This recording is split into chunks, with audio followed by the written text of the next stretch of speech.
Welcome to the city of Germantown, where we pride ourselves on offering our residents a high quality of life that's second to none. Amid our commitment to excellence, we focus on what we've coined the 4 Ps: public safety, public infrastructure, public schools, and public parks. These 4 pillars form the backbone of our city, ensuring that our residents have the opportunity to thrive in a safe, well-connected, educated, and enriched environment. Join us to explore the projects that are currently underway or on the horizon, each a testament to our dedication to preserving and enhancing the exceptional quality of life that defines the city of Germantown. The city of Germantown continues to invest more in public safety than any other area. Our commitment to our first responders has never faltered. This year, the city will purchase new handguns and patrol cars for the police department. We're upgrading our firearms platform, our handgun platform for the officers, the entire department. We're moving to what we consider to be a more reliable handgun. Our current handguns are at end of life. So we're also going to add to that a new sighting system, which is a red dot optic. Those weapons will be arriving this month, and we are going to start training on those pretty much immediately. We have a 2-day training program set up to transition officers from the old sidearm to the new sidearm. We think this is going to make the officers more accurate, and they're going to be easier for the officers to manage. Within the last week, the fire department took delivery of a brand new fire truck. It's been over 2 years in the making. It's a 75-foot aerial apparatus with a 750-gallon tank and a 40-gallon foam cell that will improve our response operations that we're able to provide to the city. A new public safety answering point building is on the horizon to house our crew of 911 dispatchers. Our current PSAP is 900 square feet. Shelby County 911 has graciously offered to provide us with a new PSAP, which is going to be 9,000 square feet. That will house our staff of 24 jailer dispatchers. Plans are also in place to implement needed updates to the public safety radio system, ensuring that help arrives as quickly as possible when an emergency happens. Our handheld radios have a service life. Those are rotated out every few years, and we have reached the end of the service life for many of our handheld radios. The advantage to the new radios is they're going to allow us to have interoperability with other agencies in our area. So if we have a large-scale event, we can talk with the other agencies without any problem. The Germantown Police Department also recently received several grants to help further fund operations. The grant funding that we're receiving from the state, we've been very fortunate and been awarded several grants. The first one I'll touch on is the Hiring and Retention Grant. Hiring and Retention Grant will help us provide bonuses to new officers that hire on to the agency for the first 3 years that they're here. The second part of that grant is it provides some funding for the training, the initial training of the officers. So we're very excited to get that grant. The other grant that came from the state, there were 2 parts to it. There was the VCIF grant that was awarded to Germantown City alone, and there was a VCIF grant that was a collaborative grant that we partnered with Collierville and Bartlett Police Department. Those grants are going to provide us with vehicles, patrol rifles, additional body armor for the officers, as well as tools that we use to break into buildings in the case of emergency. So those grants have been very beneficial. The final grant is our SRO grant. SRO grant is providing funding for 1 SRO for every school, and a portion of that officer's expenses for that school for the next year. The city continues to make progress in strengthening our infrastructure. In this year alone, the city has planned over 30 capital projects that support public infrastructure. The Wolf River Boulevard Germantown Road intersection project is currently under construction. It has been in the works since 2014, and we are so very happy to finally be under construction. The project is expected to be completed in 2025, and we are currently working on clearing and grubbing and moving the utilities. The project includes roadway widening, traffic signal improvements, ADA compliance, new sidewalks, striping and signage, and should improve traffic safety, alleviate congestion, and increase capacity for the intersection upon completion. The milling and overlay project for Wolf River Boulevard from Riverdale Road to the western city limits, and the milling and overlay project for Neshoba Road between Germantown and Exeter, the new traffic signal at Houston High School, and the replacement of the culverts under Poplar Avenue are all in the final design phase. They are expected to bid for construction in the spring of 2024. We also have multiple stormwater improvement projects underway. Duntreath Ditch and Riverdale Box culverts are currently under construction. Both of these projects are repairing failing infrastructure to abate flooding and restore stormwater capacity for the drainage network. We have Miller Farms Ditch, Cedarwood Mimosa, Green Knoll and Allenby Lakes mitigation projects, which are currently in design and scheduled for construction in the spring of 2024. There are also milling and overlay projects planned by our Public Works team to improve our roadways. So this is a contract that we initiate each year through our budget cycle. We're spending a couple of $1 million on paving and milling.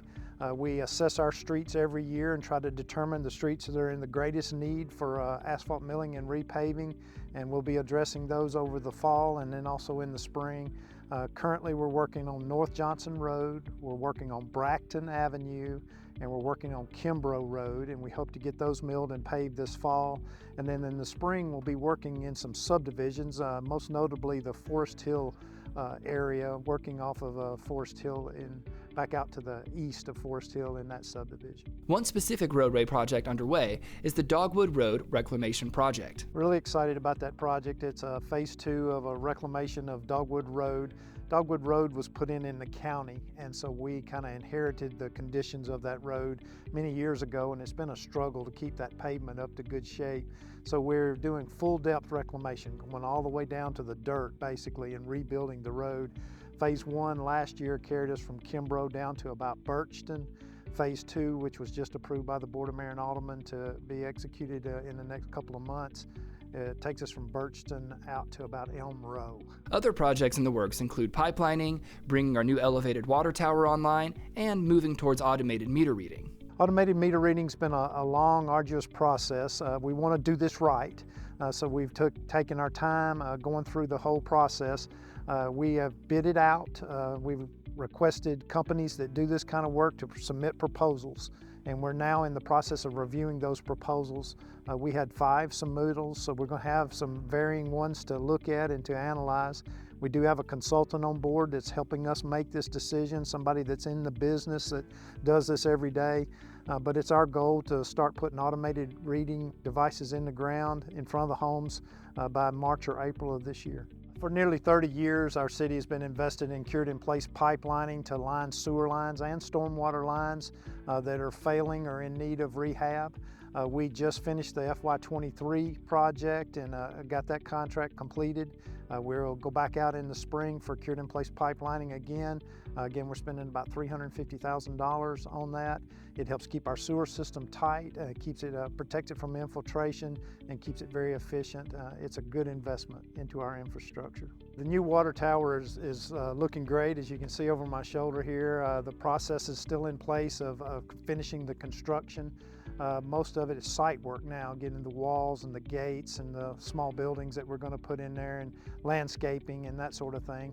The tank is actually has water in it, and we're kind of regulating that water now, waiting on the Tennessee Department of Environment and Conservation to give us the thumbs up to be able to put it into the system. We still got a good bit of work to do, but it's getting very close to being usable by the city. The city's commitment to public education is equally significant. In fact, the city's total investment in public education is second only to the amount budgeted for public safety. This summer, Farmington Elementary and Dogwood Elementary received major upgrades to their gyms, including new hardwood floors, adjustable goals, and bleachers. And Riverdale School has a new roof. We've also made the first of 6 payments to return ownership of Germantown Elementary and Germantown Middle Schools to the city of Germantown. Parks are critical to our quality of life in Germantown. The city of Germantown will continue to invest in updates to and proper maintenance of our existing parks assets throughout the city to maintain exceptional gathering spaces for our residents, including an inclusive playground planned for Municipal Park, made possible entirely by grant funds. A project we are really excited about is the Premier Sports Complex. This peak performance sports and training facility is working towards the RFP process. The city continues to seek out potential partners for funding and programming in order to make future determinations. Phase 2 of the Germantown Station Park and Trail Reinvestment Project is currently underway. Work has begun on the new walking trail around the pond. In addition, construction will soon begin on the new wayfinding system for all of the trails throughout the city, which will help to improve park identification and allow for sign consistency. Design work is currently underway for a pickleball expansion at Cameron Brown Park. This project details the design for approximately 6 additional pickleball courts and new restrooms. In neighboring Bob Haley Park, the design phase is underway for the replacement of the bridge leading from the parking lot to the baseball fields. The lacrosse fields at Johnson Road Park and the fields at the Soccerplex have seen improved playability. At the lacrosse fields, the playing surface was repaired with Tahoma 31 Bermuda grass, which is designed for sport surfaces. In addition, new fencing has been installed. At the Soccerplex, the grounds division repaired bare areas on the soccer fields and updated irrigation system to ensure proper grass growth. As you can see, we are continuing to make great strides in maintaining balance in these core 4 priorities. Each priority is critically important, from all aspects of public safety to key public infrastructure areas of water, sewer, and roads, to our high-achieving 7 public schools, and finally to our multifaceted park system, offering recreational opportunities for all ages and abilities.